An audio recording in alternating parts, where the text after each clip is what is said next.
The darkness of space has always been silent, endless, and ancient.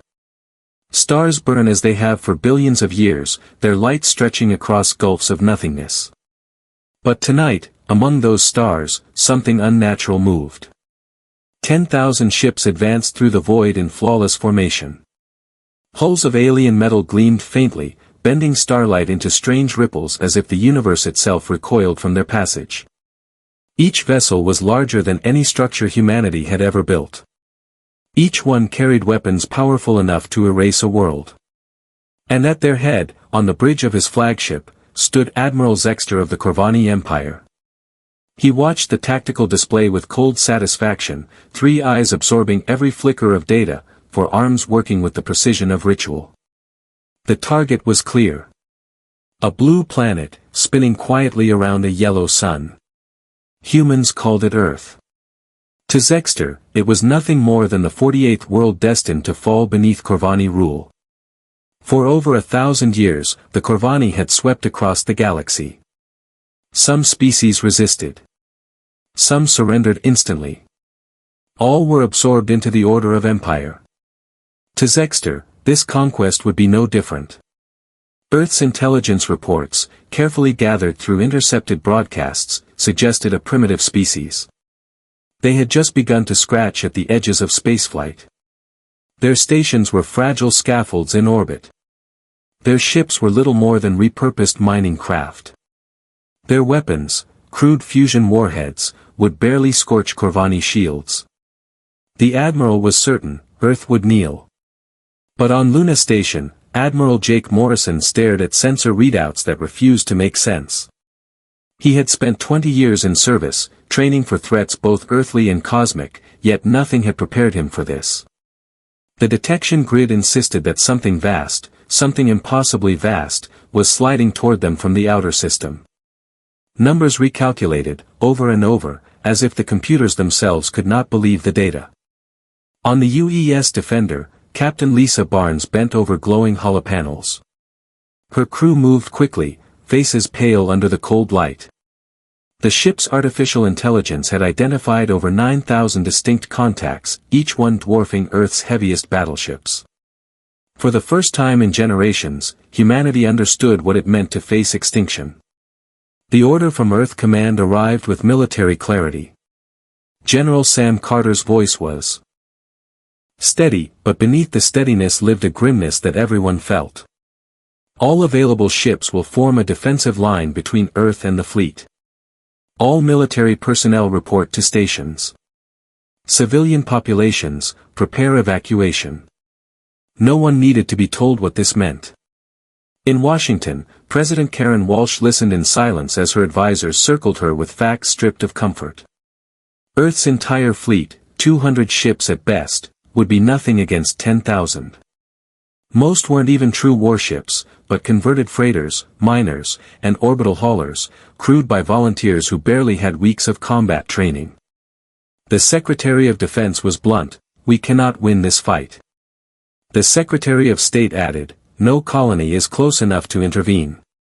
And the Director of Science delivered the final blow, "We have no weapons that can breach their energy shields." For the first time since the Cold War, the leaders of Earth were forced to accept the possibility of total annihilation. But even in the face of hopelessness, humanity resisted.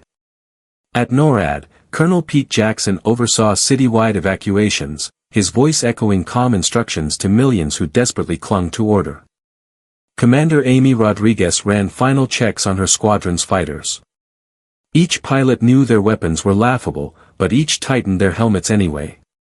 Dr. Helen Brooks at Cambridge pored over alien transmissions that had arrived just hours earlier, patterns of mathematics, spirals of meaning that flickered between noise and intelligence.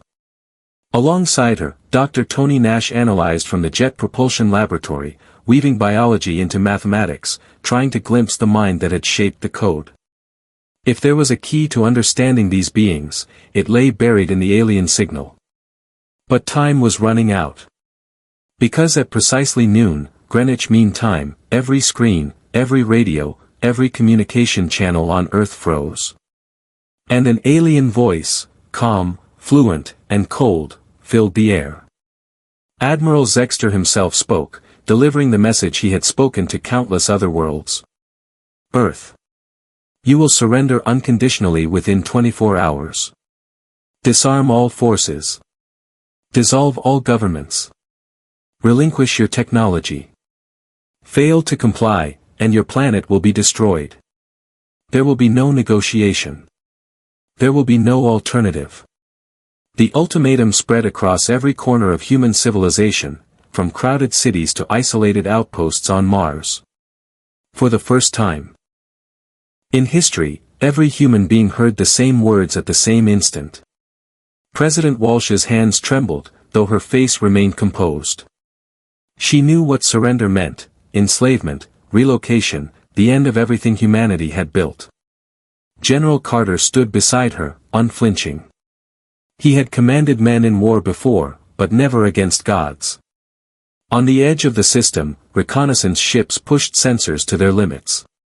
Captain Danny Foster reported impossible readings, energy outputs greater than Earth's entire grid, fleets arranged in flawless spheres, forming cages of light around the solar system itself. There was no escape. Yet still, humanity resisted. In laboratories hidden beneath mountains, Dr. Rachel Kim worked on projects buried under layers of secrecy. Her discoveries in quantum mechanics had been deemed too dangerous for release. But danger mattered little when the sky itself was about to burn. And on every street, in every shelter, humanity waited. Parents held children. Soldiers polished weapons they knew would fail. Scientists whispered prayers to equations they did not understand. The deadline ticked down. 24 hours until surrender. 24 hours until extinction. And across the galaxy, an empire waited for the inevitable collapse of yet another primitive species. But this time, something was different. This time, the human story was only beginning. The alien ultimatum echoed across the Earth long after the signal ended. For a brief, fragile moment, silence seemed to cover the planet. No one spoke. No one moved. It was as though even the wind itself hesitated. Then, humanity fractured. Some demanded immediate surrender. They argued that survival, any survival, was worth more than resistance. Why fight a war that could not be won? Why throw away billions of lives in the face of a galactic empire that had crushed worlds for centuries? Better to live as subjects than to die as ashes. Others raged at the very thought. To surrender was to erase everything, every story, every nation, every act of defiance that had defined humanity across millennia. Death was not the worst fate. Submission was. The debates filled parliaments and living rooms alike. Screens glowed with arguments, protests, and desperate pleas. Children asked their parents whether school would exist tomorrow. Elders remembered wars long past, when defeat had seemed certain but courage had carried the day. But for the leaders of Earth, there was no luxury of indecision. In Washington, President Walsh gathered the Security Council. Exhaustion lined every face. Maps of evacuation zones scrolled endlessly on the walls. Above it all, the timer ticked down, 21 hours, 2019.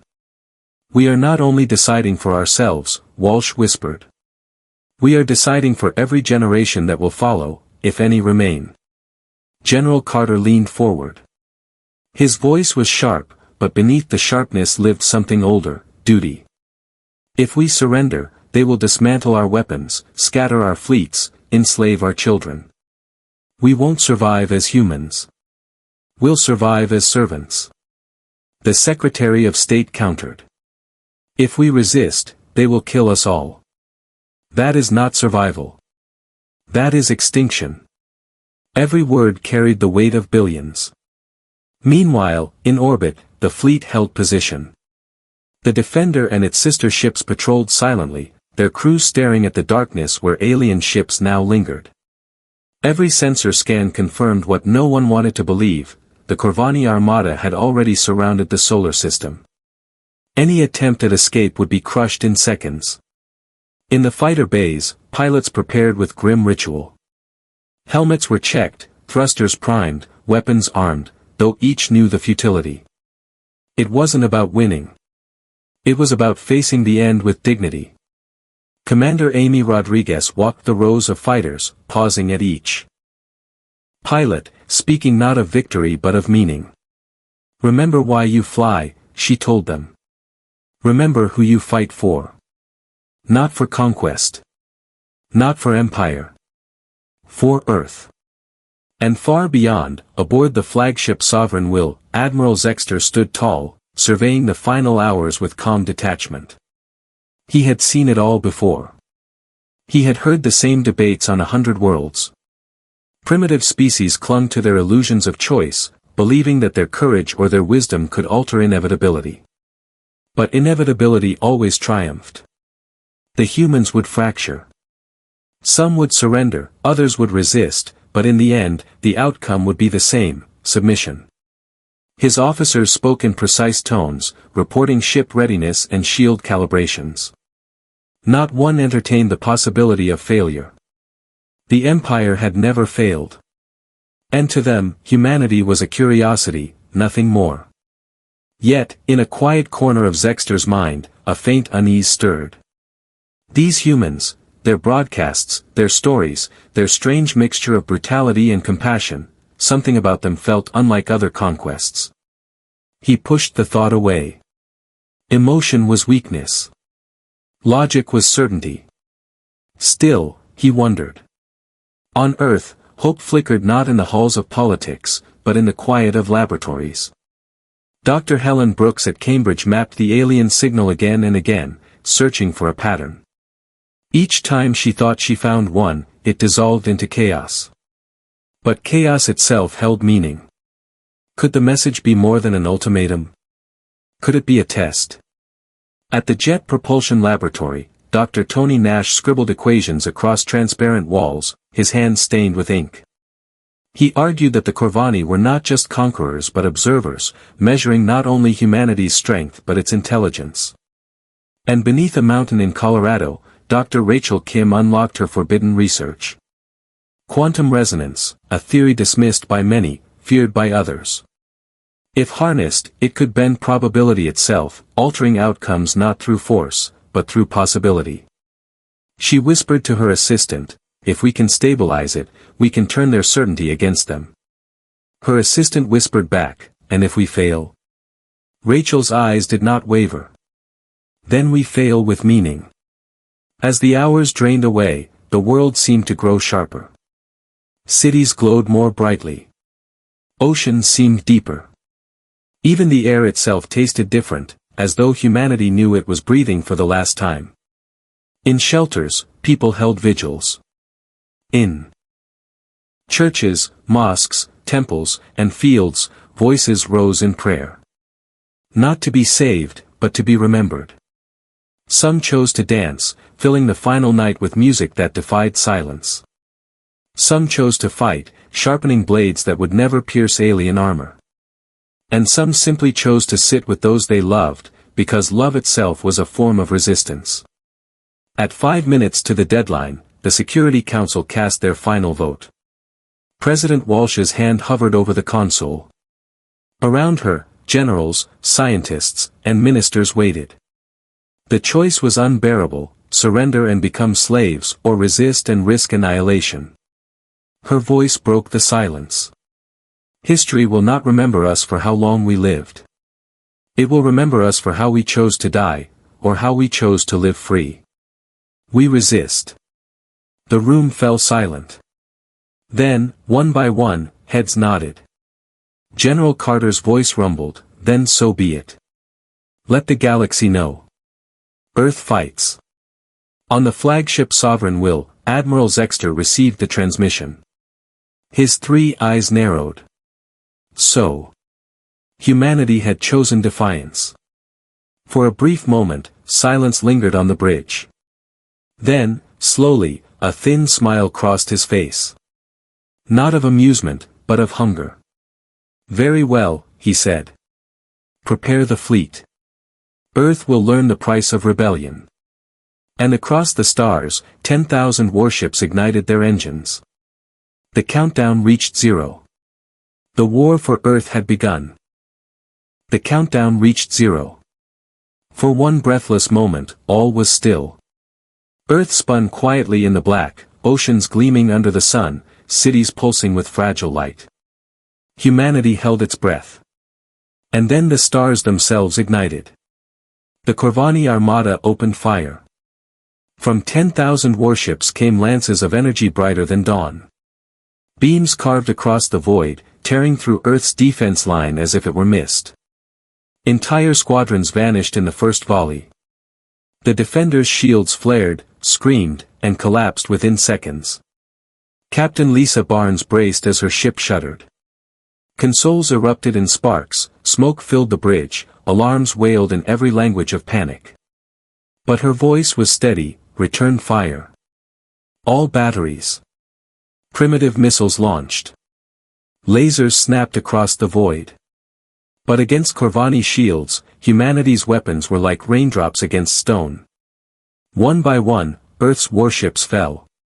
The fleet did not break, it disintegrated. Yet every loss was defiance.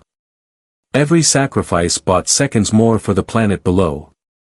In the skies above New York, civilians looked up as streaks of light crossed the heavens. They knew what those streaks meant. Some wept. Some screamed. Others raised their fists. In the bunkers beneath London, families huddled around dim screens showing the chaos in orbit. A little girl whispered to her mother, "Will they take our home?" The mother pulled her close, answering not with words, but with silence. Across the planet, humanity saw its end approaching. Yet no one surrendered. On the sovereign will, Admiral Zexter observed the carnage. He should have felt satisfaction. Another world bent beneath the Empire's will. But something unsettled him. The humans did not flee. They did not beg. They fought knowing they would lose, and still they fought. He had seen resistance before, but never like this, never with such unity, never with such fire. He turned to his officers. Do not underestimate them. End this quickly. But even as the battle raged, something stirred deep within Earth's mountains. Dr. Rachel Kim's laboratory hummed with unstable energy. Her quantum resonance device, a lattice of superconductors and entangled nodes, pulsed like a living heart. Equations scrolled faster than any mind could follow. Her assistant shouted above the noise. We can't stabilize the field. The probabilities are collapsing. Rachel's eyes were locked on the waveforms. Good.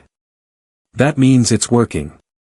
The device was never meant to be a weapon.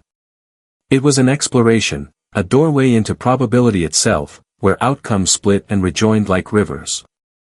If it succeeded, it could tilt reality ever so slightly, nudging impossibility into possibility.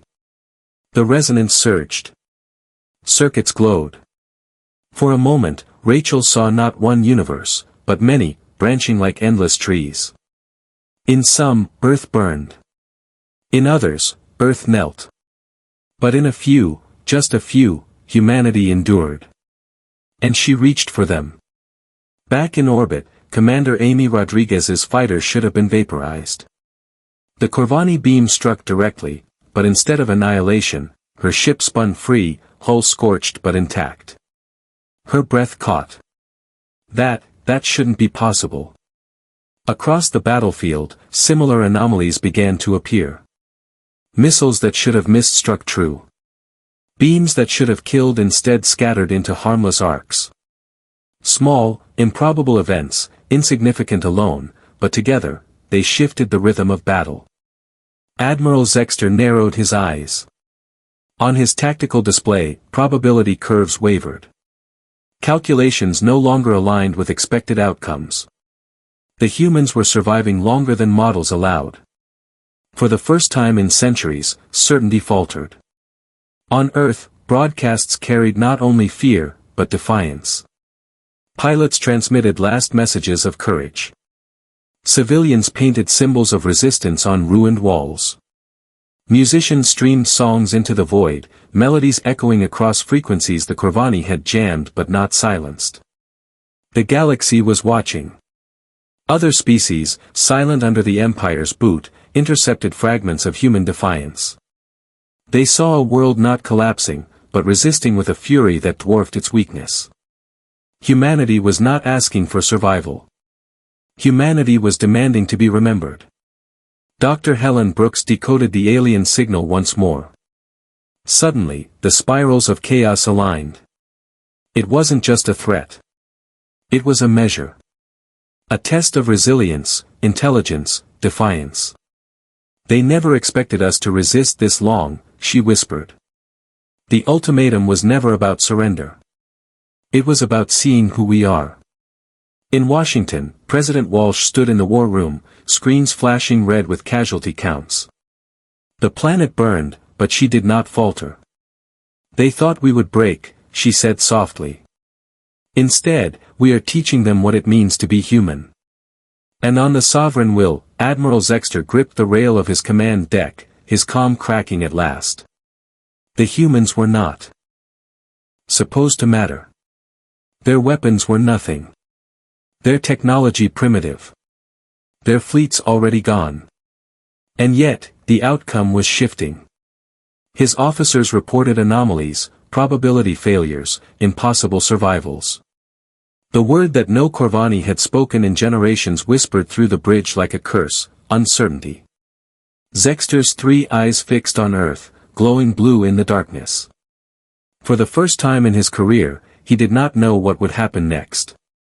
The war for Earth had begun as an inevitability. Now, it was something else entirely.